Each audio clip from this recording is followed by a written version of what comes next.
Bonjour Jean-Pierre Angard. Bonjour. On parle souvent de coaching sportif, mais dans le monde de l'entreprise, qu'est-ce que c'est le coaching de dirigeant? C'est presque la même chose. On fait faire et on ne fait pas. On va accompagner un dirigeant pour l'aider à prendre des décisions, parce que souvent il a une idée, mais il ne sait pas toujours parfois comment la formuler, où il va être ou pas assez directif, ou pas assez organisé, ou pas assez mûri dans sa décision. On va l'aider à travailler avec des outils comme la pyramide de Maslow vis-à-vis de son personnel.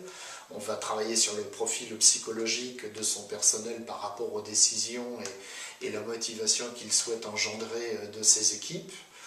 On va travailler aussi en accompagnement sur sa stratégie, son projet d'entreprise, le projet personnel. C'est très vaste de l'accompagnement de dirigeants, mais une règle d'or: ne jamais faire, on accompagne, on aide à prendre la décision. Ça, c'est une règle du coaching.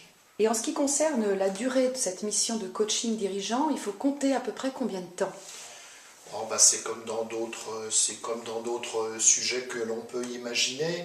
Il ne faut pas confondre le temps d'intervention facturé, facturable, et le calendrier. Un calendrier raisonnable pour du coaching de dirigeant, c'est à peu près 6 mois minimum, avec un certain nombre de séances.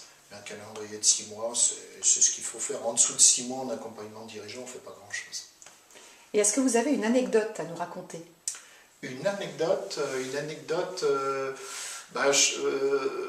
oui, peut-être une anecdote. Une fois, j'avais un directeur général qui était en dominante nouveauté, donc très innovant, et un président qui était en dominante sécurité, donc il avait besoin d'être sécurisé. Il ne le savait pas. Et évidemment, la pire chose pour une dominante sécurité, c'est d'avoir quelqu'un qui vous titille tout le temps avec de l'innovation. Donc ça ne faisait... Ils avaient une relation explosive. Et puis j'ai coaché le directeur général, je lui ai expliqué, et maintenant il arrive à faire passer ses idées innovantes, mais en sécurisant son interlocuteur. Et là, ça marche très bien. Merci Jean-Pierre Angard. À bientôt, merci aussi.